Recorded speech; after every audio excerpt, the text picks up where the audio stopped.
Welcome back, folks, to hashtag AskGSM here today for June 6th, 2016. Only 2 days removed from the news broke on Saturday night. I had John over my place for a big birthday bash, a big old 21. Thank you for everyone that said happy birthday last week. I appreciate it.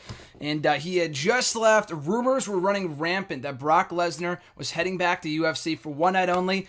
And look at that, the rumors were true. My brother had ESPN on the TV that Saturday night, and they announced when the TV was on, when I was sitting right there, the timing could not have been any more perfect. Brock is back. The Beast is back, baby. Suplex City.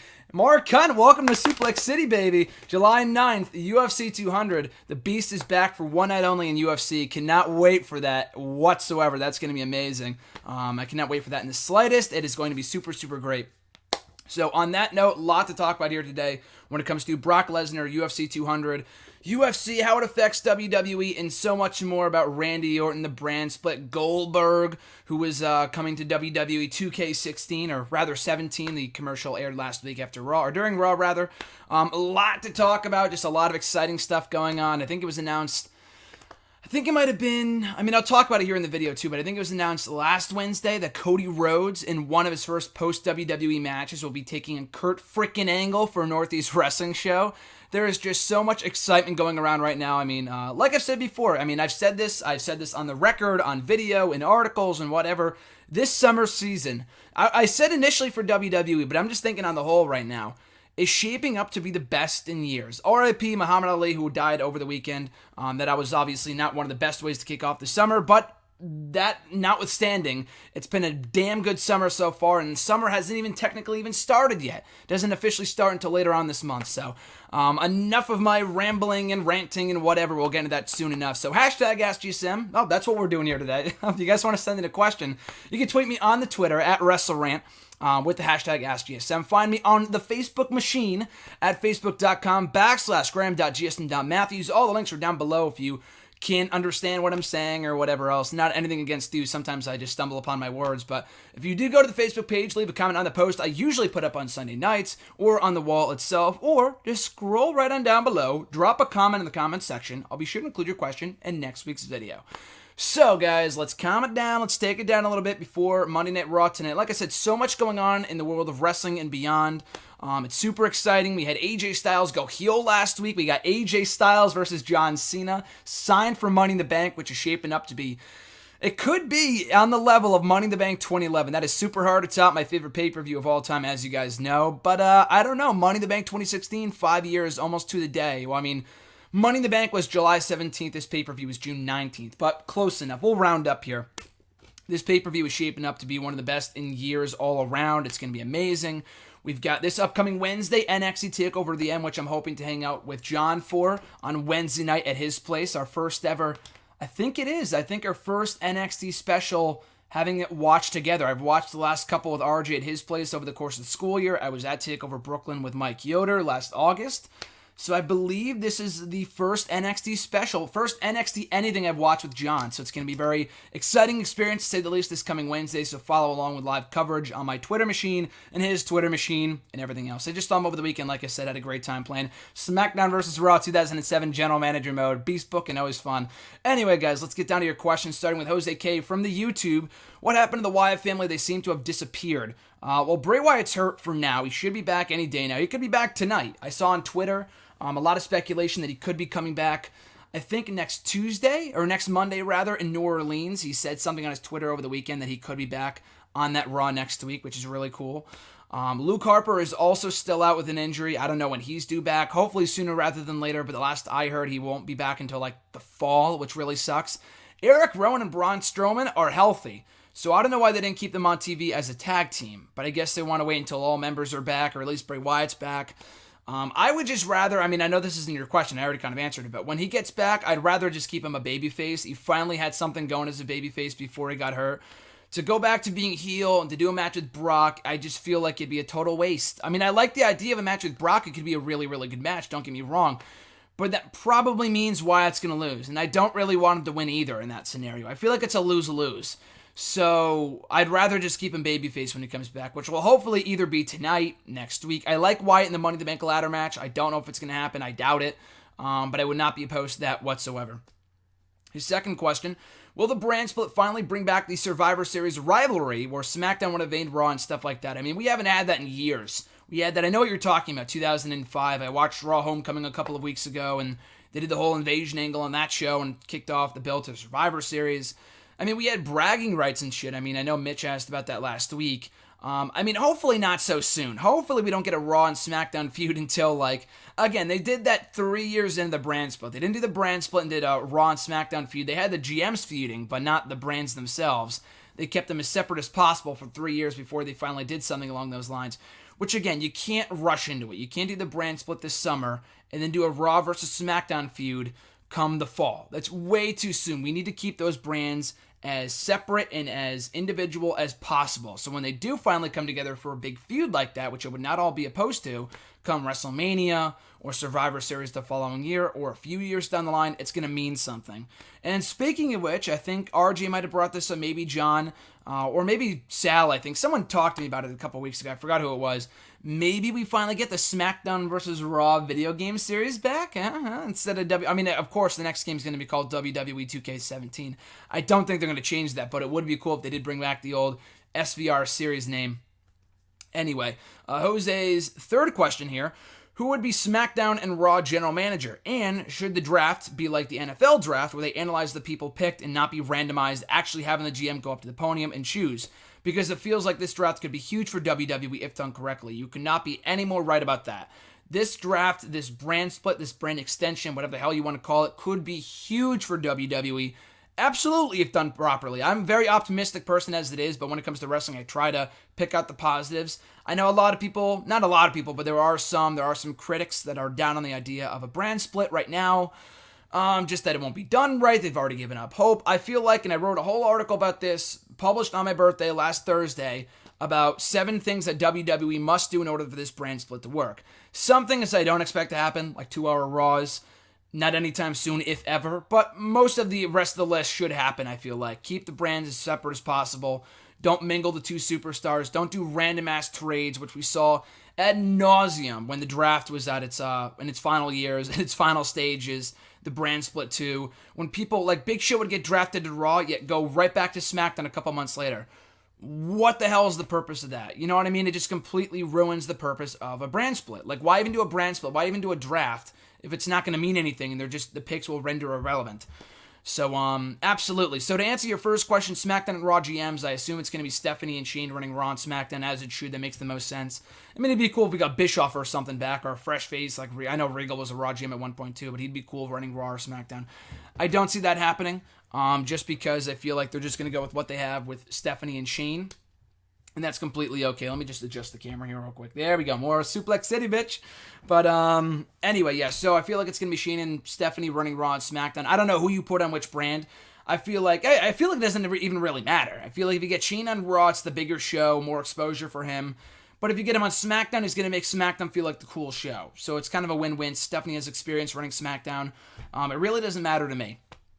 But like you said, doing the draft like the NFL draft, analyzing the picks, make it feel like a big deal. Use the network. You utilize the network. You have this whole freaking network that you could do the supplemental draft on, not the fucking website shit where they did, in its final years. They'd have the supplemental picks go on the website. Like, I mean, I guess it ups website traffic for WWE.com. But you have the whole freaking network. Just use the network, and that's where you can do the supplemental picks and the lottery stuff. And like you said, it makes no sense to do it what they did at the end there, having Raw and SmackDown matches, like Raw versus SmackDown brand versus brand matches, and the winning brand gets the draft pick. Like, that makes no sense. Even in reality, that makes no sense. You could have a completely stacked Raw roster. They get all the draft picks. How does SmackDown not get anything? You know what I mean? It's so stupid. That's what they did in the final years. I like the idea, but if you really think about it, it makes absolutely no sense. So they should definitely do it a lot like the NFL. And if they really want to make this thing feel legitimate and real and credible, they have to use kind of the same sports feel in having the GMs pick their picks. And you could even do the lottery thing that they did in 04 and 05, or rather, I don't know if they did in 05. They didn't do like the I don't know. I'm not exactly sure what they did in 05. People just went from show to show in random episodes of Raw and SmackDown. But anyway, yeah, like they did in 04, you could do something like that. But again, it just makes no sense. You could have Cena, Reigns, Rollins, every top star on Raw, yet they get screwed over on SmackDown with the lower picks because it's all randomized. You know what I mean? So I feel like if you just have the GMs, or at least for this draft, pick their picks for Raw and SmackDown, that to me makes the most sense. Blue-Eyed Disorder, my brother Jason, I'll be seeing him this weekend back in the movie theater. Can't wait to see you, Jason. His question is, if you were given the chance, would you rather work commentary for Raw or NXT, and why? Great question. When I saw him post this last week, I said, that's a great freaking question. And the best questions are the ones that make me think. That one I definitely had to sit down and think about for a minute or two. Didn't take me long, but just because I feel like NXT is the right answer. I know Raw, you get more exposure and whatever. But I feel like one of the biggest reasons why the Raw commentary team is just not fresh, it's not exciting, is because they have to sit there for 3 freaking hours. When you have to sit at a table for 3 hours watching some meaningless matches, and the show isn't always great. The show has been better as of late, but you got to sit there nonstop for 3-4 hours if you include the dark match shit and superstars and main event, whatever. It just gets to be way too much. So, that being said, I mean, Raw would be great to say I work commentary for Raw, but I feel like I would have more fun, and I've always said if you don't enjoy what you do, then don't do it at all. I feel like I would enjoy a lot more what I do if I did commentary work for NXT. And I have done commentary work, not professionally, obviously, but I would love to do commentary. I am not built out to be a wrestler whatsoever, obviously. That has never been a dream of mine, but especially, I forgot to mention this too, and hopefully the video's up here on the channel in the next couple weeks or so. But my family rented out one of those inflatable rings. It's a boxing ring, but we pretended it was a wrestling ring for my birthday last week, and it was awesome. But I was fucking dead for the following 2 days. Not that I'm not in shape, but it's just that, I don't know, I couldn't even imagine doing what they do on a daily basis, and not inside of an inflatable ring, you know what I mean? It's just insane. So I'm not built out to be a wrestler, but I would love to be non-air talent if I was ever given a dream job with WWE. Obviously, I would love to write for them, but doing commentary I feel like would be phenomenal. I've always done that. I've always loved to do that. I mean, there's videos here on the channel. Go to the playlist. I haven't uploaded a video of one of these kind of videos in a while. I'm doing commentary work for Raw and SmackDown, the video games. I would do it with John and sometimes by myself, and they're up here on the channel. I've done commentary work for that, but other than that, I don't do it like professionally, obviously. But anyway, to answer your question, I feel like NXT is the right answer, the place that I would like to do commentary for, because I feel like I would have a lot more fun. The storylines make sense. The show's an hour long, and it's just the perfect storm of great wrestling. I'm on such an NXT binge right now, and I have been for the last couple of weeks. I'm so ready for Wednesday, the end. It's going to be such a great show. The commentary work down there is really good. I really enjoy Corey Graves. I think Tom Phillips is his partner. I don't think it's Byron Saxton anymore. I'm pretty sure it's Tom Phillips. He does a great job, too. They just have really good chemistry together in that great classic heel and face dynamic that isn't like over the top. And, you know, Corey Graves to me reminds me a lot of Jesse the Body Ventura, and not freaking like Michael Cole or JBL, where they're just overbearingly bad. Just overbearing and just completely unbearable in terms of listening to their commentary. So Corey Graves isn't like that at all. I would love to do commentary for NXT overall, although any opportunity at commentary for WWE, I would take it in an instant. Next question, Emmanuel A., also from the YouTube. Keep or erase Stone Cold Steve Austin 1996 King of the Ring victory or the Bret Hart feud? I actually got finished watching King of the Ring 1996 over the weekend. I'm so way ahead of schedule in terms of Wrestle Rant videos. Like, coming up in the next couple of weeks, I have Battleground reviews. I've got, I don't even know right now, The Bash, Capital Punishment, Fatal 4-Way, Fully Loaded early in July, and then King of the Ring right after that. I've been not free, but I've just been, I've just been motivated to watch more pay-per-views in the network, so I've been knocking them out one by one, recording all the reviews. So I watched a lot of King of the Ring pay-per-views over the weekend. And 96 show I thought was really, really good. And Stone Cold, of course, as you said, won the tournament that year. But anyway, keep or erase Stone Cold's 96 King of the Ring victory or the Bret Hart feud, of course, going into WrestleMania 13 and in late 96 as well. So here's the thing. And Emmanuel also made a comment underneath the question about his own 2 cents and how after Austin won the King of the Ring, although the King of the Ring victory is historic for his Austin 316 promo, and it was a great promo, obviously one of the greatest of all time and a real monumental line that kicked off the age of Austin in WWE, not the Attitude Era, but Austin's kind of rise to superstardom. Despite that, he was kind of not really doing anything for the remainder of 1996. The guy won the King of the Ring. He was on the dark match. He was on the pre-show or whatever in a dark match with Yokozuna at SummerSlam. He wasn't even on the main card. So it's not like after he cut that promo and won the King of the Ring, he wasn't like a main event superstar. It really wasn't until the Bret Hart feud in late 96, in early 97 going into WrestleMania that he was really solidified as a star in the rise. You know what I mean? And winning the Royal Rumble, obviously. So, erase the 96 King of the Ring victory. If we don't get Austin 316, I don't know if we would have ever gotten it if it wasn't at 96 King of the Ring. But the Austin 316 catchphrase wasn't what made Austin popular. It wasn't what made... I mean, it was super over with the fans the very next night on Raw, but it wasn't what solidified him as a star. He had, if that's, Austin 316 says, I'll just whip your ass, and that's the bottom line because Austin, Stone Cold said so, and all these other great catchphrases and whatever. If we didn't have Austin 316, he would have gone over just the same.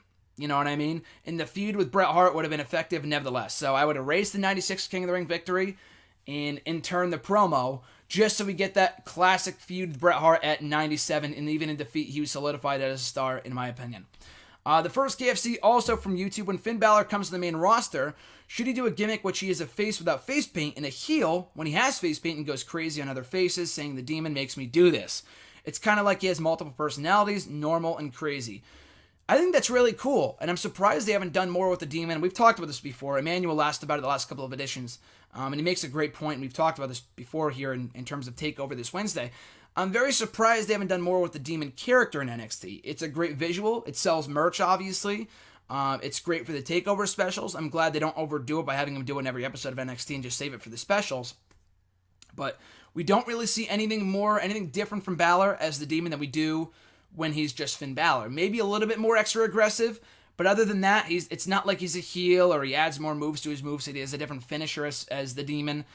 It's kind of one and the same, and I'm hoping they really kind of flesh out that character more, which is really odd to say. You would think they would do it in NXT as opposed to the main roster, but once it gets to the main roster, I'm hoping they do that a little bit more with the demon character. Maybe not right when he gets called up. I feel like that would just confuse people from the get-go to have the demon be a heel because he was a face in NXT and have Finn Balor be the babyface.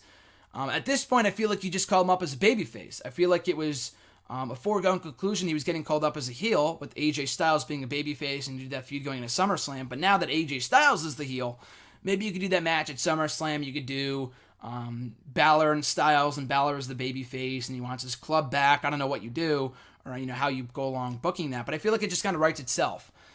So anyway, I wouldn't do that just yet. Maybe down the line in the Balor, the demon goes crazy and Balor's the babyface. I like the idea, maybe just not right as soon as he gets called up. I feel like that would just confuse casual viewers as whether to cheer him or boo him or whatever. His second question, thoughts on Kurt Angle versus Cody Rhodes happening this summer? I freaking love it for multiple reasons. One, I don't know if I'd go so far as to call it a dream match, but it's going to be a great match. I know Kurt Angle is one of the opponents that Cody wanted to face when he tweeted out, I think it was last weekend, he tweeted out a list on his Twitter of opponents that he wanted to face now that he's on the independent scene. Kurt Angle is one of them, and he's getting that match in Northeast Wrestling. Love Northeast Wrestling. Anyone who knows me well, has watched these videos, know I'm a huge Northeast Wrestling fan. I've been going to their shows since 2009. 2009, for over 7 years, John and I have been going to their shows, meeting star after star. We met Kurt Angle at a Northeast Wrestling show a few years ago, and that was a great experience too. Now we hopefully get to meet Cody Rhodes. I'm hoping he's a regular there, because if I can't make it to that show in New York, and it's literally right before I go back to school, so I'm hoping I can go, and it's the week after SummerSlam, so it might be a bit of a hectic week. I don't know if I can go. I'll be in New York the week prior for SummerSlam weekend and for Raw and whatever, like I said. But I'm hoping I can go because I really want to meet Cody Rhodes and see that match. And just in a correction, just in an update, it's not Cody Rhodes' first post-WWE match. It was initially, but then he was signed on for a few more matches. He's facing Mike Bennett the night before at some show in Northeast Wrestling. I believe he's facing Chris Hero at an Evolve show on August 19th. So it's not his first post-WWE match, but it should still be a great match nonetheless. Those two should have great chemistry. Moonsault versus Moonsault. So I'm very much looking forward to that, and even more so because they might be there and get the chance to meet Cody Rhodes, and I've been a long fan of his for a long time now, so I would love to get the opportunity to meet him this summer in New York at Northeast Wrestling. Frank Ashir 15, also from YouTube, what is one thing that needs to happen before 2016 is over? That's a great question, and as soon as you asked that, I couldn't come up with an answer. I'm still struggling even now to think of what needs to happen. I feel like needs is a very strong word, like it must happen, otherwise 2016 is a failure. I don't know. I really don't know. Maybe Rollins needs to be champion again. I feel like even that, I don't know. It's really hard to say. I feel like Cena needs to be on SmackDown. I don't know if that really answers your question, but I don't know if that needs to happen, but I feel like that really should happen. Cena should be on SmackDown post-draft. Again, I don't know if anything really needs to happen. It's been a really, really good year so far. I came out with a whole list for What Culture over the weekend with 10 reasons why 2016 has been a great year for WWE thus far. So I'm looking forward to what the rest of 2016 has in store for us, but what needs to happen, again, I don't know. Maybe Cena should go to SmackDown, like I said. What needs to happen? There's really nothing that needs to happen. You know what I mean? I feel like I'm just the type of person that appreciates what we have and what has happened so far. And I'm just looking for, you know what, actually? What needs to happen is Roman Reigns needs to go heel. Roman Reigns needs to turn heel before the end of the year. Will it happen? Probably not. That should answer your question. And I get a lot of, when's Roman Reigns going to go heel? And it hasn't happened yet. I've gotten like a million questions about that. But he needs to. He definitely needs to go heel. I think Rollins needs to be a babyface. You know, that's the answer to your question. I feel like we need to have a double turn of the Rollins and Reigns. Maybe not at the same time. But I think it's even a bigger priority that Reigns is a heel as opposed to Rollins being a babyface, which needs to happen too. And I feel like it will happen organically over time. But in terms of Reigns rather, he's just getting booed so heavily. And another just so stubborn to keep him as a babyface right now. They want him to be their ultra top tier babyface in the company, but it's just not working. Maybe at some point down the line, a la The Rock, where he can go heel first and then go back to being a babyface at some point down the road, but right now he needs to be heel. So one thing that needs to happen before the end of 2016, Roman Reigns must turn heel. Again, a very cliche answer, but that's the only thing that, in my opinion, that needs to happen. That needs to happen. Keyword there being needs to happen before 2016 is over and done with. Next question, Mitch from Facebook. He's got a few questions here. First one being, do you think Rosemary will ever win the Knockouts Championship? I wouldn't put it past them. I would not be surprised. Not just saying that's a bad thing, but it's not a long shot, I would say. Their division is not very loaded. They have, for TNA, they have Maria, who's not a wrestler. She is wrestling at Slammiversary, but she's not an active wrestler. They have Gail Kim, who is really the shining star of that entire division. They have Madison Rayne, I think, is still there. Velvet Sky left. Angelina Love is gone.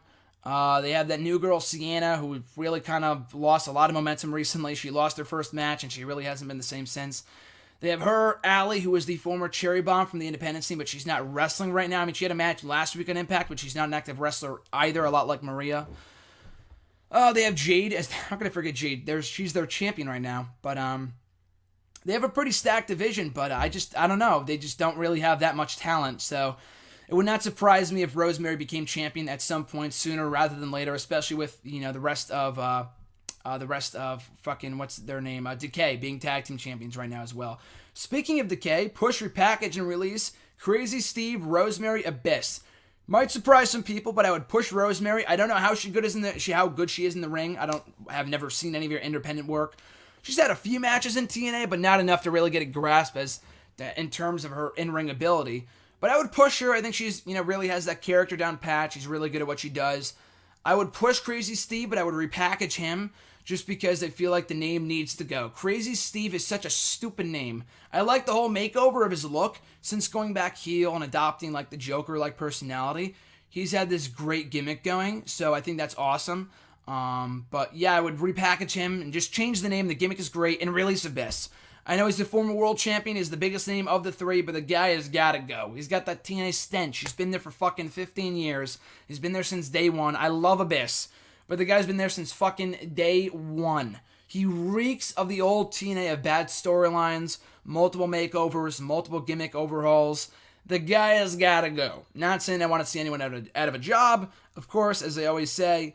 But out of those three, I would push Rosemary, repackage Crazy Steve, and that just leaves Abyss, who I would have to release. And there is justification behind that. Like I said, he just has that TNA stench, and he reeks of just bad, awful Vince Russo storylines, Vince Russo written storylines.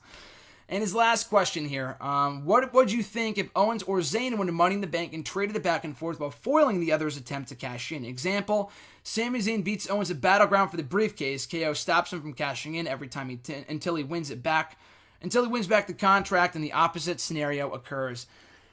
It's not a bad idea, but at the same time, I don't like the idea of the two trading back the briefcase back and forth. Some people just hate the idea of the briefcase being on the line in a feud or a match to begin with. Just bottom line, like when Edge did it with Matt Hardy 10 years ago at Homecoming '05, when John Cena, or when Dolph Ziggler did it in a match with John Cena, TLC 2012. People just hate the idea of the briefcase being in the line in matches. I don't hate the idea, but I could see the reason behind why people wouldn't like it, just because you work so hard to win in a ladder match. Why the hell would you put it on the line in a match against, in a singles match against just another competitor? Why risk losing it when you went through so much to get it? You know what I mean? It does make sense from a standpoint, I don't hate it, but I can see why people don't like the idea of, putting the briefcase on the line in one-on-one matches. I think you can have Owens and Zayn feud, and they should feud. I wrote a whole article about this yesterday for Bleacher Report, but the feud should continue past Money in the Bank. That they continue Zayn and Owens coming out of the pay-per-view.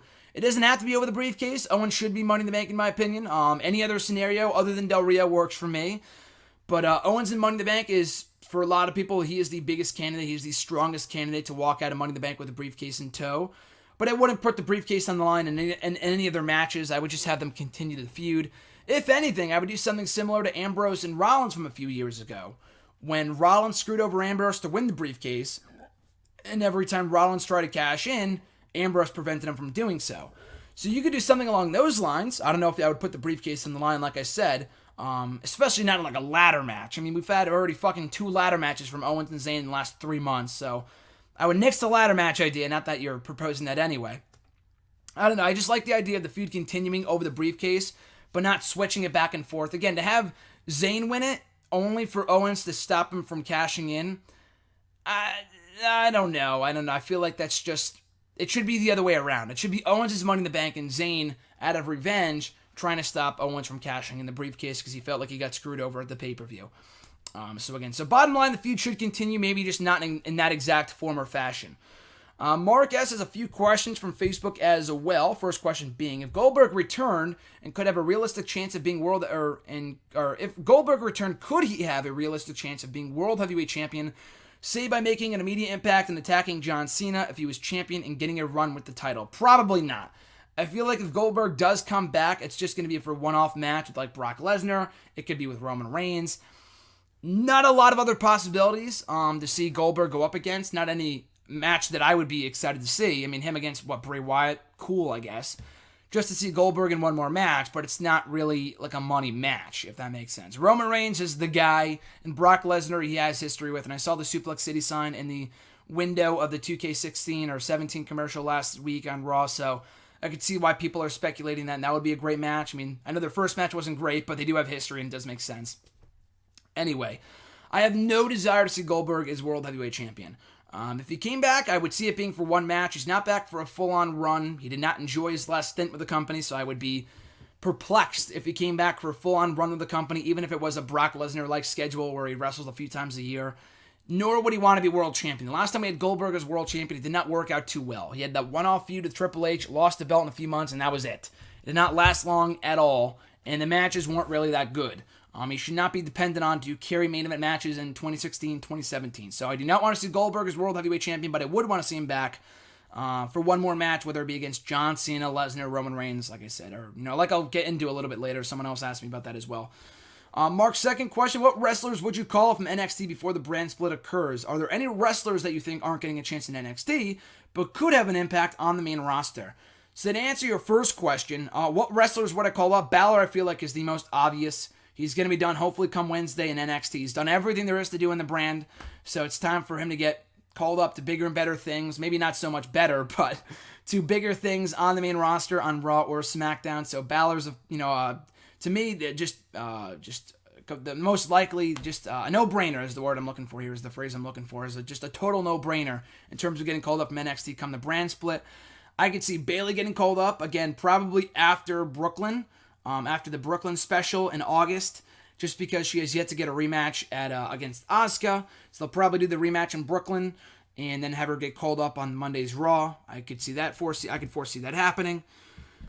So Bayley, Balor, other guys, not like shoo-ins to get called up right away, but hopefully in due time. Nakamura, Joe, Austin Aries, Bobby Roode. He could completely forego NXT and get called up to the main roster. We could see him as soon as Wednesday. I would love to see him Wednesday. But Roode, American Alpha, I've heard a lot of rumblings about getting called up soon.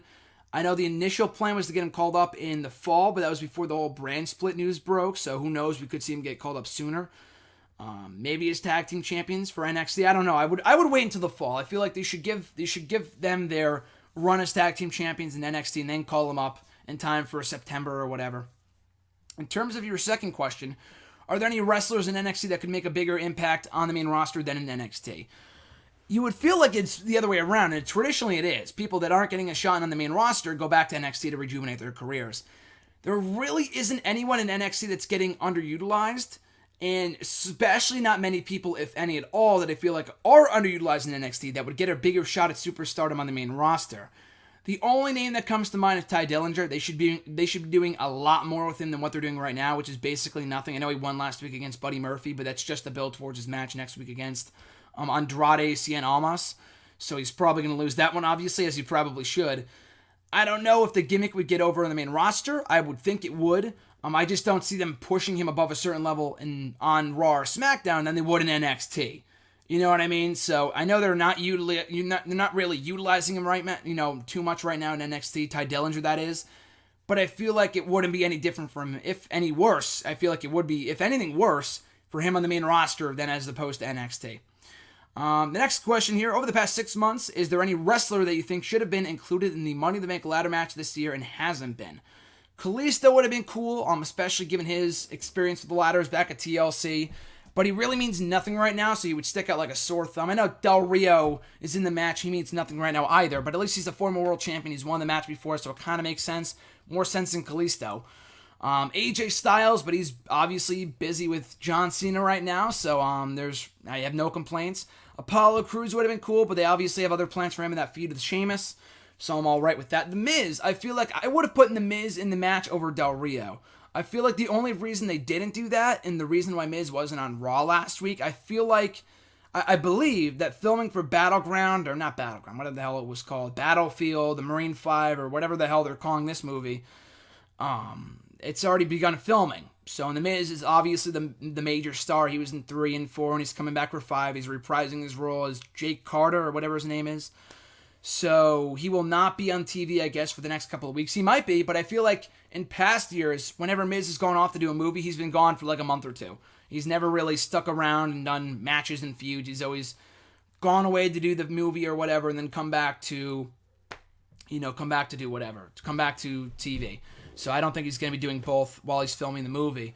But I would have put Miz in the match. I feel like Miz has done the best work of his career, or at least his best work in a long, long time, at least in the last 5 years, as of late, as Intercontinental Champion. He would have been a great fit for the ladder match, especially over Del Rio. Del Rio might be the better athlete. You'll probably get a better performance out of Del Rio. But Miz means, so much more right now as the Intercontinental Champion. He just had a great match at Extreme Rules. A good match of Payback with Cesaro. He's the Intercontinental Champion. He's got Maurice by his side. The Moneymaker going for Money in the Bank. It makes perfect sense to me. And he is a former Money in the Bank winner as well, so it's not like you're throwing Kalisto in there who has no credibility, and he really means nothing. He is the Intercontinental Champion. He has history with the briefcase, a lot like Del Rio. He would have been a better fit, but all the people I just mentioned, there are reasons why they're not in it. For Miz, I feel like it's because they are filming the movie right now, therefore he's not in the match. Otherwise, I feel like he probably would have been otherwise. That's why they threw Del Rio in there. At Bradford R, what does WWE see in the Vaudevillains as a serious tag team that they don't see in the Social Outcasts and Breezango? I feel like, I don't know, just Breezango, they're a decent team, but neither guy means jack shit. And the Vaudevillains meant nothing in NXT towards the end of their run. And the gimmick, I really was skeptical as to whether it would get over, but they've gotten over pretty nicely as a heel tag team. They're getting boos. Their mic skills aren't bad. The Social Outcast, I feel like the biggest issue with those guys, the Vaudevillains have credibility. They're former tag team champions. They came up, they weren't booked like losers when they first came up and then tried to push them as tag team championship contenders. The Social Outcasts were doomed from the start. They were never really meant to be anything more than the Job Squad or the 3MB, because they were already losers to begin with. They're very entertaining. They actually had a fucking phenomenal match with New Day. Not from an in-ring standpoint, but just from purely an entertainment standpoint. A few weeks ago on Main Event, I would strongly recommend checking it out. But credibility-wise, no one sees them as a threat to the tag team titles because Bo Dallas, Heath Slater, and fucking Curtis Axel, they're all losers. And including Breezango. Same thing with the Ascension. They're a decent team. They also have credibility. But they were booked like losers from the get-go and they got called up. Breezango, Tyler Breeze, I love the guy, but he's a loser. And Fandango's been a loser for years. So that's why the vaudevillains have more credibility right now. The WWE sees more in them, at the moment than they do the other two teams, because they weren't booked like losers. You could probably have better matches. Breezango, they're great athletes, but they're in the middle of an awful feud of the Golden Truth. So why would I want to see them go after the tag team titles? You know what I mean? They just got paired together because neither guy was getting TV time, and that was about it. And they're both losers, and hopefully they can help each other. Tyler Breeze and Fandango, that is. The Social Outcasts are very entertaining, but they're not going to get above a certain level as, the modern-day version of the Job Squad. His second question, at Money in the Bank, should Roman Reigns turn heel and Seth Rollins turn face? A la Alberto Del Rio and Dolph Ziggler from 2013. They should. I mean, again, I wrote a whole article about this a week or two ago for Bleacher Report saying that the double turn should take place at Money in the Bank. Will it? Probably not. I don't expect it to. They've had countless opportunities to turn Roman Reigns heel. I would highly doubt that they've waited for this one moment to turn him heel just so they could do the double turn of Seth Rollins. I feel like if they were going to do it, they would have done it as soon as Rollins got back. But now they're trying so hard to get Rollins booed, it's just not working because people want to love him so much, especially coming off that phenomenal 24 special that aired after Raw last week. Phenomenal stuff. Probably the best 24 special to date. Check it out on the network. So could they? Probably not. Should they? Absolutely. I feel like that's the best dynamic, because if you continue this feud on into the summer, people are already cheering Seth Rollins and they're already booing Roman Reigns. Just go with the flow. Don't fight it. Like I said earlier, I know they really have a hard-on for making Roman Reigns the next big babyface, the next top babyface, but he's got to go heel first. People just do not like Roman Reigns. They resent Roman Reigns. He's got to go heel first. He would fit into that role quite nicely, and Rollins already has the fanfare to be the next big babyface in WWE. It's not like you're turning Roman Reigns and you have no top babyfaces. You have John Cena right now. I know you turned AJ, but whatever. Randy Orton's on his way back. Hopefully Wyatt's on his way back as a babyface. And you could turn fucking Seth Rollins. It's as clear as day. That's the way the dynamic should be. But they're just too stubborn to do that. So again, could it happen? Very unlikely, but it could. Should it happen? 100%. Absolutely it should. Thoughts on Zack Ryder becoming a more credible competitor recently? I love it. Evolving his character. I mean, he's not winning any titles. I mean, he did at WrestleMania. He's not winning many matches, but I appreciate Zack Ryder's attempt to at least rejuvenate his character. He looks super motivated. Even on Superstars, the main event, he's got a new look going with the beard. He's dating Emma. He's got everything going for him right now. You can't blame the guy. There's really nothing to complain about in the world of Zack Ryder, even though he's not really the most prominently featured guy in the show. He is, doing a lot more now than he was even 6 months ago. So I love it, even though they're not doing much with him, and they should be.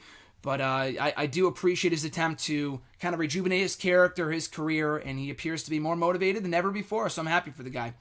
His next question, have you gone back and watched the first few seasons of NXT? They're not the best, but they're great for nostalgia. I have not. I have not watched, I've seen clips here and there. I don't know if you can go back. I guess you can. I know NXT, the fourth season, not the first season, the fourth, maybe the third season, they're up on WWE's YouTube channel, the full episodes, because at the time they were airing on the website, so they would, push them to YouTube. I don't know if the episodes are still up or not. You could probably find the third and fourth season on the network, or not on the network, rather on YouTube, on WWE's YouTube channel, if you look hard enough. The second season I have not watched back. The first season I know is probably the best. I have not watched that back. Now that you mention it, it would be cool to see them on the network. Especially with NXT being being what it is today, it'd be cool to see the vast comparison to what it is now from what it was 5-6 years ago. So hopefully they upload the old episodes of NXT at some point, the first 4 seasons. If anything, I have gone back and watched a lot of clips from time to time from the 4th season. It wasn't anything newsworthy. That was the season that Johnny Curtis, now known as Fandango, won. But it's so fucking funny. The 3rd season was so bad it was funny. The 4th season wasn't terrible, but the commentators, the people just did not give a fuck. It was a year ago this week I talked to Brodus Clay for an interview for Wrestle Rant Radio, and he was talking about his time on the show for NXT's 4th season. Again, he said they did not give a fuck because no one watched the show from an official standpoint, so they could basically get away with whatever the hell they wanted. They pretty much tried anything they wanted to, and it was so great. And again, you can find it on YouTube, like the best of this episode of NXT from Season 4. Go back. I really recommend checking out a few episodes from the Season 4 of NXT because it was super hilarious. Maybe not intentionally, but no one gave a shit. The pros didn't care. Officials didn't care. The competitors didn't care. The third season, the matches were awful. It was really bad. The commentators made a complete mockery of the show. Redemption was just boring as shit. The second season was all right. The first season was entertaining, again, like you said, for nostalgia reasons. But to answer your question, I've yet to go back and watch any of them because I don't really think they're anywhere that you could watch them in full. It's not like there's a website, or maybe there is. I don't know. Maybe you can inform me. But it would be cool, now that you mentioned it, to see all those seasons on the network uploaded at some point. His next question: he seems to have everything it takes to be a huge star in WWE, so what does NXT not see in Tye Dillinger? I don't think it's a matter of them not seeing anything in him. I think it's more a matter of there just being so much star power in NXT. And I've talked about this before with RJ, and I think he's wrote about it on the website too. He wrote a whole article about Tye Dillinger last month. Great article. Check it out, RJ's 2 cents on xwrestling.net, cheap plug. But I think it's more a matter of them having so much star power. Like, oh, great, when Apollo Crews and Corbin get called up, I finally have a chance. Oh, here comes Austin Aries and Shinsuke Nakamura. You know what I mean? I feel like NXT, there's so many bigger priorities, so many athletes that are bigger priorities than Tye Dillinger right now in the eyes of the officials. That's why they're not pushing him at a more, at a quicker rate. Maybe after the draft and Balor gets called up and maybe a few others, maybe then Tye Dillinger takes his rightful place atop the card in NXT. I would love to see it. He's a great athlete. He's very entertaining. He's got good mic skills, an awesome gimmick. Like you said, he's the perfect package. He's the perfect 10. So hopefully it gets pushed before long once everyone else gets called up, like the Nakamuras and the Joes and the Balors. I don't know if he's going to become NXT champion, but he should be more prominently featured on the show. I absolutely 100% agree. And Brad Berdar's second, or final question rather: I know neither are returning anytime soon, but if Randy Orton and CM Punk return tomorrow, would they fit in? Orton could be back tonight for all we know. He could be back very, very soon from injury. Orton would fit in. I mean, Orton always fits in. You could put him in the ring with fucking, AJ Styles, Baron Corbin, Apollo Crews, Sami Zayn, Kevin Owens. So many fresh feuds awaiting Randy Orton. Even Dean Ambrose, that's a feud we've never seen before. We've seen the match before, but never a feud between Ambrose and Orton. Even Bray Wyatt, another match we've never seen before one-on-one. And that would be a good feud too. So Orton will without a doubt fit in, will continue where he left off. And I thought Orton was doing some great work last year. Even in the feud with Sheamus, he tried his best to get good matches out of Sheamus. But I just felt like he felt so much more motivated and rejuvenated. Like when he came back after the long layoff in early 2015 and he feuded with Seth Rollins and The Authority and a few others, he felt more motivated. He was having awesome matches. The match at WrestleMania was a prime example of that. He felt like he was a lot more charismatic, and I don't know, I really warmed up to Randy Orton last year. And I've always been a Randy Orton fan, but more so last year than any other year in recent memory, because he just felt like the Randy Orton of old, like 2010 Randy Orton that felt motivated and just rejuvenated, and his career was resurrected in a way. So hopefully we see that Randy Orton when he comes back, hopefully soon. CM Punk, would he fit in? They would make him fit in. I mean, they have a lot of stars in the roster right now, but they're still, short a couple top-tier talent, so I feel like he would fit in right where he left off. I mean, he could have feuds with all the new guys I just mentioned: Roman Reigns, Seth Rollins, Dean Ambrose, AJ Styles would be fucking amazing.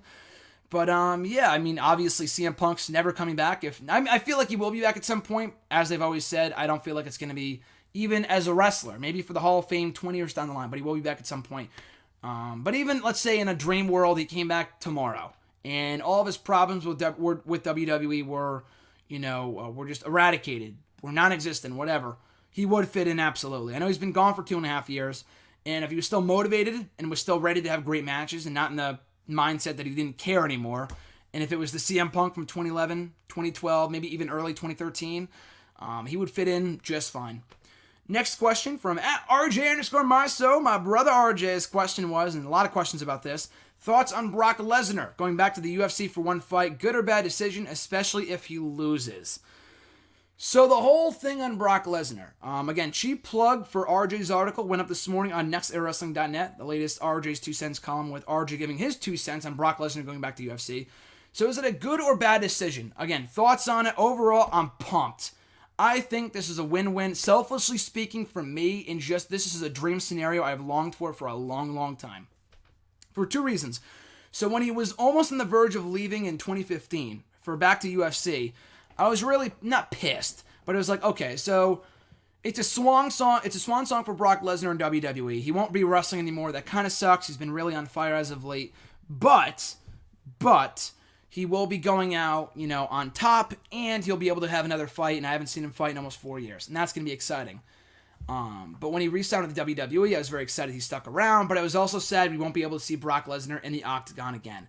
So now we get a win-win. He's going to be fighting at UFC 100 for a one-off, one more time in the Octagon for Brock Lesnar, and then he'll be back in time for SummerSlam, which of course I will be at in just, wait for it, 77 more days, baby. 77 days until SummerSlam 2016, hashtag No Sleep Till Brooklyn, Part 2. But that's going to be amazing. So I'm hoping to watch the fight with John. We're already hanging out on July 9th as it is. We've already planned it out because that's the big 5-year anniversary of when we started doing our general manager mode of SmackDown vs. Raw 2007. So we have to hang out on that day to play some SVR 07. And as far as it goes for the fight, I can't wait to watch it. I'm really, really excited. So like you said, is it a good or bad decision? It could be both. I mean, I think it's more positive than negative because one, we get to see Brock Lesnar fight one more time. 2, it's a big win-win for the UFC. It's going to make them a lot of money for UFC 200. The card is, from what I've heard, already stacked. And 3, it's an extra exposure for WWE. That's a WWE superstar in the Octagon. That's a WWE superstar. And potentially a next WWE World Heavyweight Champion if he goes back after the title at SummerSlam. So I think it's great. It's a big win-win for UFC and WWE. It's awesome to see the two companies working together. We could possibly get a Ronda Rousey or a Conor McGregor appearance out of it in time for WrestleMania next year. I don't think so. Maybe. I feel like Vince has to get something out of this. He's the type of person that has to get something out of one of these things happening. So he can't just, allow Lesnar to go fight and then not get anything in return. Maybe he makes some more money. Maybe we get a Ronda Rousey. I feel like that's definitely a possibility now more than ever. I would love to see that, her versus Stephanie, and finally give Stephanie her overdue comeuppance at WrestleMania 33. But anyway, so I think that's the bright side. On the not so bright side, he could get hurt. That's definitely a possibility. From what I mean, it's already been confirmed. He's facing Mark Hunt. I don't know much about UFC. I consider myself a casual fan at best. I really like UFC and I like the MMA. I like MMA. I do it myself, but I don't really watch much of the pay-per-views. I don't really have time. I try to keep up with it as much as I can. But anyway, but from what I've heard, from what RJ told me and people have been saying on Twitter and whatever, Mark Hunt is no pushover. This is not going to be a schmuck opponent for Brock Lesnar. It's going to be a hard-hitting affair come UFC 200. So he could get hurt. Who knows? But he has a month and a half until SummerSlam. Knowing Lesnar, he could fight anyway at SummerSlam. It is, it's not another Octagon fight. I know it's a WWE fight, but it depends how hurt he gets and what the extent of the injury is. Hoping in a perfect world he won't get seriously hurt. So that's one thing. And, other than that, are there really... Oh, the other negative, of course, is if he loses. Here's the thing. If Brock Lesnar loses, would it ruin his mystique in WWE? Maybe. It's not a yes or no answer because it depends. I feel like it depends all on how he loses. If he gets squashed in a minute like he did to Overeem, Alistair Overeem, was that his last fight back in December 2011? I watched that fight. Super disappointing. The fight was over in fucking a minute and a half. And then he retired right afterwards. I'm like, well, that was stupid. That was a total waste. So, if that happens again, then that could definitely ruin Brock's credibility in WWE as this unstoppable monster. But if he wins, it's even bigger for his WWE character. Though, even if he loses, but after a strong showing and they go a couple rounds and doesn't get knocked out, he just loses via referee decision, he'll be completely fine. Brock Lesnar can come back out on Raw that Monday, destroy Heath Slater, and he's just back to where he was before. If he lost anything to begin with, other than the fight. But you know what I mean, like mystique-wise. So I feel like the positives outweigh the negative. Again, being the optimist I am, that's just the way that I'm conditioned to think. But I really do think this is going to be a big, big thing for WWE, UFC, a big win-win situation for both companies. So I'm very excited for it. I'm looking forward to the fight. As long as he doesn't get hurt and doesn't get squashed, it's going to be a very interesting and exciting night, to say the least. Next question, at Cody Collier 37. What do you think of the pros and cons of Lesnar fighting UFC 200 and why? I already talked about that.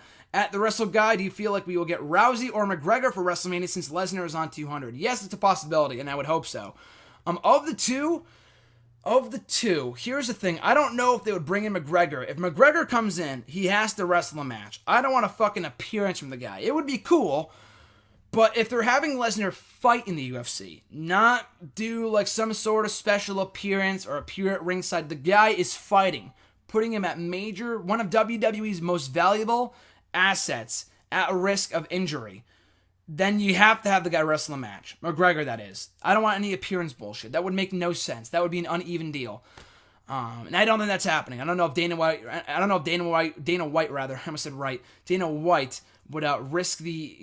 risk that would risk McGregor getting hurt at WrestleMania in an actual legit match with Sheamus or whoever.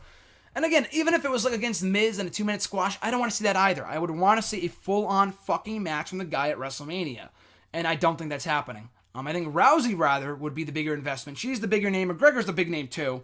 I feel like Rousey's more well-known, though, with her recent movie career and just being super over. And there you go, that word right there. Just being super over in the world right now. I know she lost her first fight, but she is still...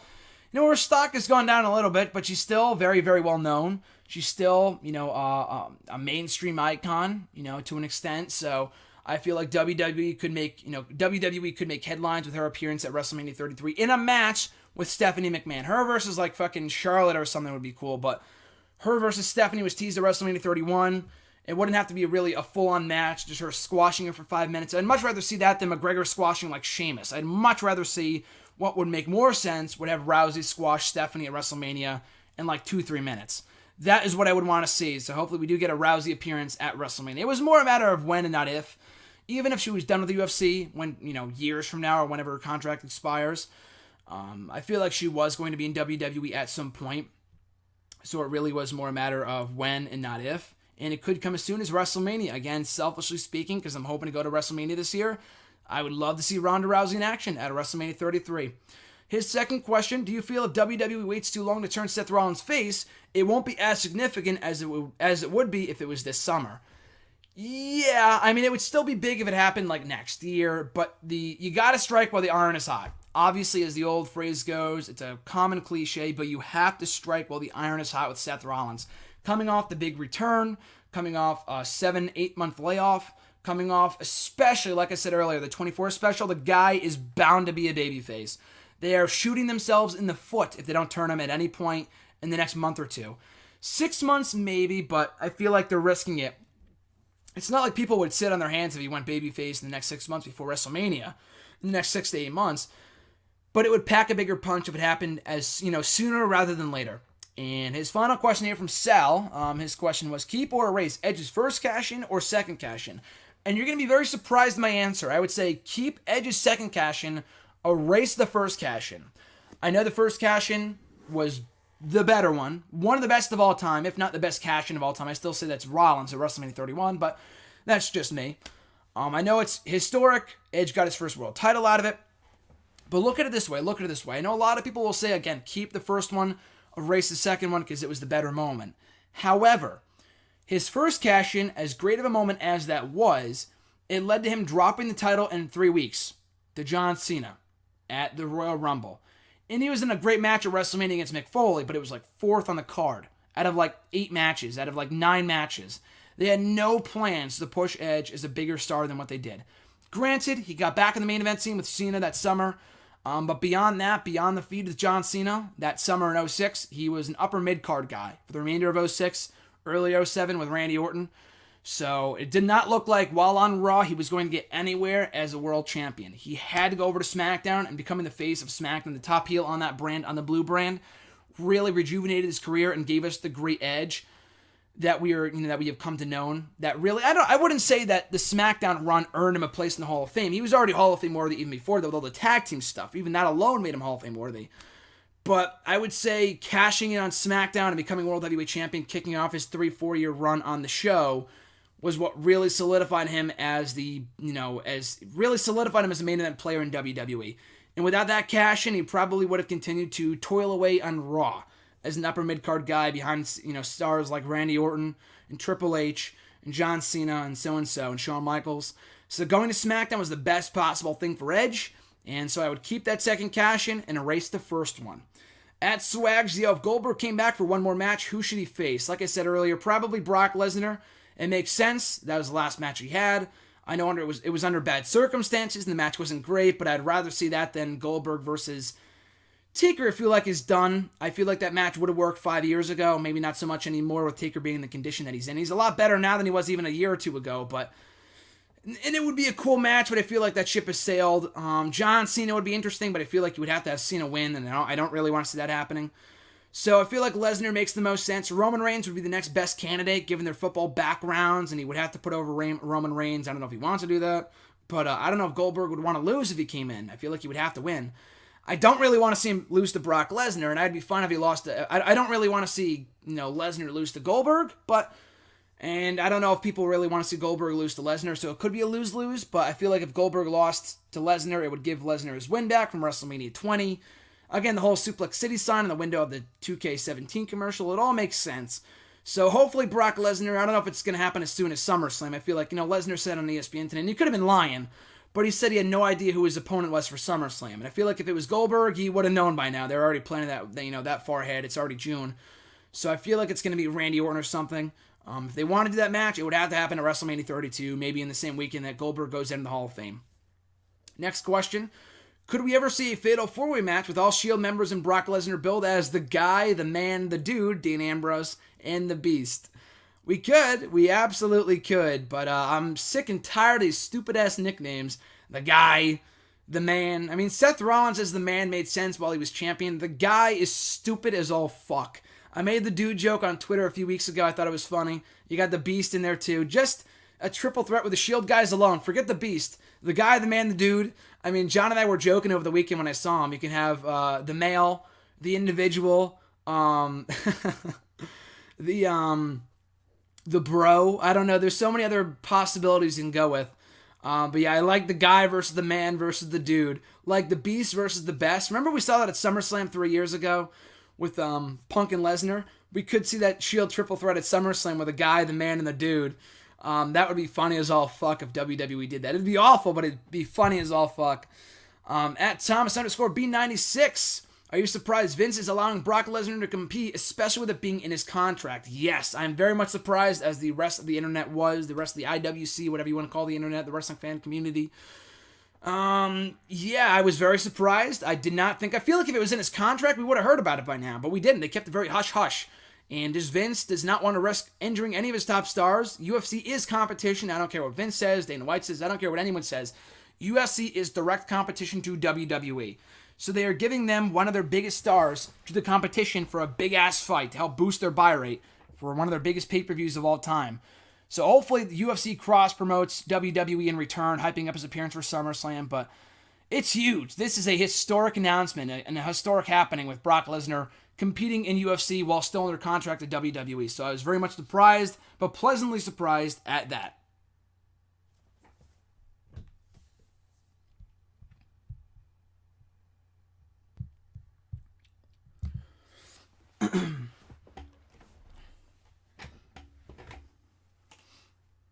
Just a couple more questions here before we finish up. The next question coming from @SFC Jensen from Twitter. Where does Randy Orton fit in during the brand split? I would rather see him on SmackDown because I feel like that was where he thrived in 2011 in that great feud with Christian. So I could see him being on SmackDown. I could see him being on Raw. But like I said, whether it's on Raw, SmackDown, or wherever the hell he ends up, he will fit in perfectly. Like I said earlier, with potential feuds with AJ Styles, Kevin Owens, Sami Zayn, Baron Corbin, Apollo Crews, Finn Balor, hopefully when he gets called up, Samoa Joe. A lot of fresh feuds. Even Brock Lesnar, that's a fresh feud too. A lot of fresh feuds awaiting Randy Orton when he ends up coming back. Hopefully sooner rather than later, like I said. I don't know what the timeline is for his comeback. I know Vince said recently that he was hoping to have him back by June, so he could be back in time for the Money in the Bank pay-per-view. I wouldn't think so, but he could be back hopefully in time for SummerSlam, and I think he will be. At Vincent Alisar, from Twitter, rank the likely winners of the Money in the Bank ladder match. I did this last week, so I won't offer any explanation. If you want my explanation, check out last week's video, but to repeat myself, Ambrose being the most likely, Owens, Cesaro, Zayn, Jericho, and Del Rio, from most likely to least likely. At Sean Markistic, was the brand split a success the first time? Oh, God, I don't think so. I mean, it's really hard to say. I know they got a lot of stars out of it, from Batista to Edge. But again, I feel like being the optimist I am, I still think the brand split, it was done right for the first 3 years, but towards the end, it was still around for another 6 after that. The brand split to me was around from 2002 to 2011 before they started the whole Super Show gimmick shit. So, but in those final 6 years, they really didn't make many stars. I mean, they had Jeff Hardy and Punk on SmackDown towards the end, Christian in 2011, but that was about it. It was really 2002 to 2005 that they made the most stars with guys like Rey Mysterio, Edge, Batista on SmackDown. Other than that, It wasn't a success. It was a massive failure. Otherwise, they wouldn't have done away with it. We would still have the brand split to this day if it was a success. So I would say it was a failure. Hopefully the second time around will be better than the first. His second question, who should be the top 5 stars for each show on SmackDown and Raw? So no specific order. This was a great question. Don't want to go too in-depth with my picks here. But for Raw, I would have Reigns, Rollins, Bray Wyatt, Ambrose, and Balor. Okay, I was going to put Ambrose on SmackDown, but I really stacked SmackDown with a lot of people I want to see on there. And I'll explain why in a second. I was going to put AJ Styles on Raw, but again, I'll explain in a second. For SmackDown, Kevin Owens, Sami Zayn, Cesaro, AJ Styles, and John Cena. So I was going to put Styles on Raw, but I put him on SmackDown for a few reasons. With that lineup that I just told you, we would have very few heels on SmackDown other than Kevin Owens. We need another heel. I would put Styles on there.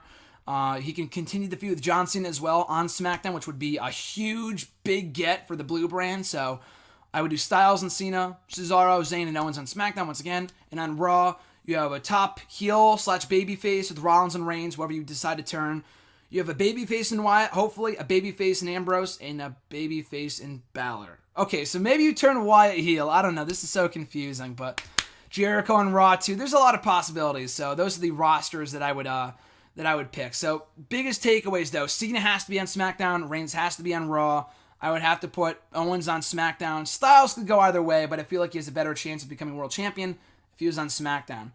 At Breaking Bear 216, also from Twitter, the main event for WrestleMania 16 or WrestleMania 2000 was highly criticized, but didn't fully deserve a main event after all he did for the company. Yes, but the thing was, Mick Foley was content in retirement. Like, he wasn't clamoring for that main event of WrestleMania. It was Vince that brought him back. It was Vince that said, oh, you deserve a main event at WrestleMania. Foley was like, yeah, but I don't, I'm not really in good shape. I retired a month ago. I really was happy with the way I went out. And he had a phenomenal Hell in a Cell match with Triple H. It was really no better way to end Mick Foley's career. If he never wrestled again after that, it would have ended on a perfect note. On no better way to end one of the greatest careers in WWE history, wrestling history.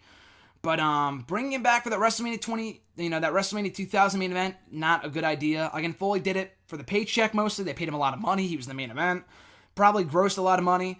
And Vince wanted him back for that match, but it just wasn't worth it.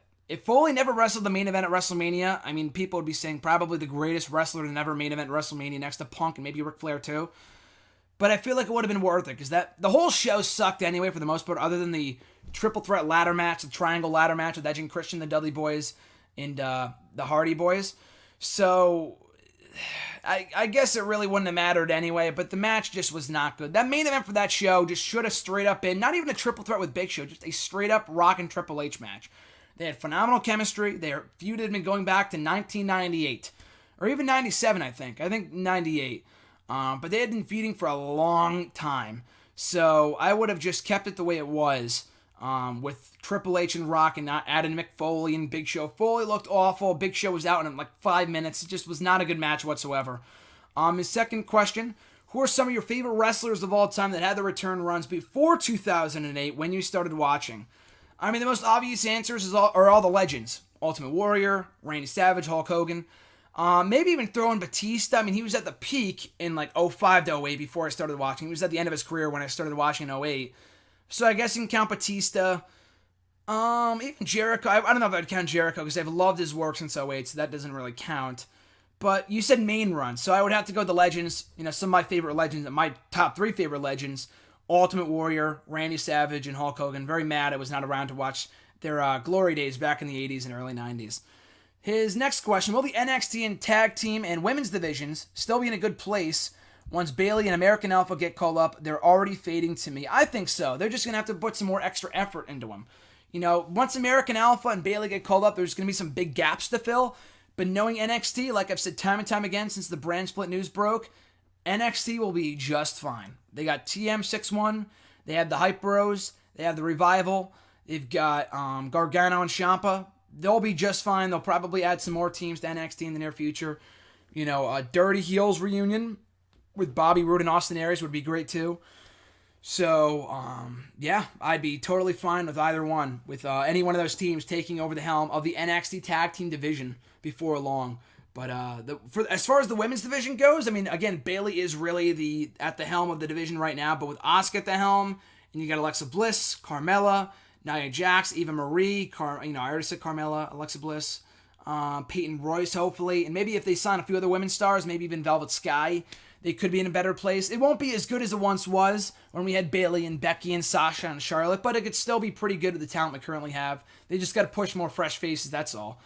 And finally, his final question here, keep or erase in history, the curtain call or the Montreal Screwjob? Again, love the keep and erase questions. I know Sal at the Wrestle Guy originated them, who was on Wrestle Rant Radio last week. Thanks to Sal once again for coming on. Great time talking to him. Check out the episode on nextwrestling.net. Cheap plug. But yeah, Sal came up with the keep or erase idea in history. So keep these questions coming. Answered a lot of great ones already today. No better way to end today's video than with this question. So keep or erase curtain call or Montreal Screwjob? Keep the curtain call and erase the Montreal Screwjob. Because I always think like what good and what bad came out of each, event in history which they happened. So look at the good and the bad that came out of the curtain call and then the Montreal Screwjob. Out of the curtain call, we had the NWO. We had, kayfabe, kind of pulling the curtain back a little bit, no pun intended, on the wrestling world. And it kind of gave us the NWO, and it pushed Triple H's push back a little bit, but it also gave Shawn Michaels more of a, his year to run as WWE champion. And so it gave us that big click in 1996 and kind of a more edgier product that really, it was obviously a very historical moment in history, as was the Montreal Screwjob. But what real good came out of that? Bret Hart left for WCW, never came back until 2010. By that point, he had been long retired. It was not in great health, and he still isn't, unfortunately. So that really destroyed Bret Hart's spirit, and he really hasn't been the same since. Shawn Michaels came out of that looking like a massive douche. You want a WWE title out of it, but again, what good really? It's not like, a lot of the current call didn't really help the business either. It really revolutionized the business, but it didn't really, add, it was also a bad event that de-pushed Triple H, and it kind of pulled the curtain back a little bit on the wrestling world, which is a good and bad thing, depending on who you ask. But, we still got the NWO out of it. We still got the NWO out of it. What did we get out of the Montreal Screwjob? It's not like we got a big money feud or anything. We just have, even 20 years later, awful Montreal Screwjob retread finishes. We have in every single fucking podcast, every single time I hear about the Montreal Screwjob, I want to blow my brains out. Because we hear that so much. And I realize it's relevant. I realize it's a landmark in history, for better or for worse. And everyone wants to hear about the Montreal Screwjob. I'm so sick about hearing of the Montreal Screwjob. The curtain call does not get enough credit. And they, shone some light on it. They shined some light on it on its 20-year anniversary a couple of weeks ago, which was cool to see. But it really is kind of underrated compared to the Montreal Screwjob, which wasn't a positive event whatsoever. It was really a blemish in WWE history that never, that saw the departure of one of WWE's greatest stars. And had it not happened, maybe Bret Hart would have come over after WCW got bought out. We would have gotten a couple more years with Bret Hart and WWE against the likes of Kurt Angle and many others before he retired. So I would, have to go with keep. And maybe, if Bret Hart had not gone over to WCW, he wouldn't have gotten, had the stroke in that match with Goldberg or whatever. So I think absolutely I would have to get rid of the Montreal Screwjob in history and keep the curtain call. So that's it, guys. Hashtag AskGSM for June 6th, 2016. Another great episode. Thanks to you guys. So keep on sending in those questions on the Twitter at WrestleRant with the hashtag AskGSM. On Facebook at facebook.com/Graham.Jason.Matthews. Leave a comment on the post I usually put up on Sunday nights or on the wall itself. And be sure to leave a comment down below in the comment section on this very video. I'll be sure to include your question in next week's video. So as always, guys, big things popping, little things stopping in the wrestling world and beyond. We got Brock Lesnar back in UFC. Cody Rhodes announced for a slew of dates in August. TakeOver on Wednesday, Raw tonight, Money in the Bank coming up in less than 2 weeks. It's a very exciting time to be a wrestling fan and just a great time to be alive right now, all thanks to you guys. And I can't believe I didn't say it at the start of the video. Wow, it slipped my mind totally. I have yet to tweet this out. I probably will before the video goes up, but thank you guys, a huge thank you. Over the weekend, we surpassed a big milestone, 900 subscribers over the weekend. Thank you guys so much for that. I really, really appreciate it. A long time coming. The road to 1K continues. Hopefully we can get there, I don't think before the end of the year, but hopefully at some point, maybe in 2017, definitely in 2017. I don't know if we can get there in the next 6 months, but with enough of your support by liking the videos, commenting, sharing the videos, and just keep on subscribing and tell more people about the channel, about the wrestling revolution that is the YouTube channel of Graham Jason Matthews. Maybe we can reach that 1,000 mark before the end of this historic year that has been 2016. So again, guys, get excited, get amped, baby. Rage, as Alex Riley, I guess, would say, for TakeOver on Wednesday, Raw tonight, and just life itself. It's a great time to be a wrestling fan and alive, as I said before. So have an awesome one, guys. I'm Graham Jason Matthews. The Beast is back, and I'll catch you folks down the road.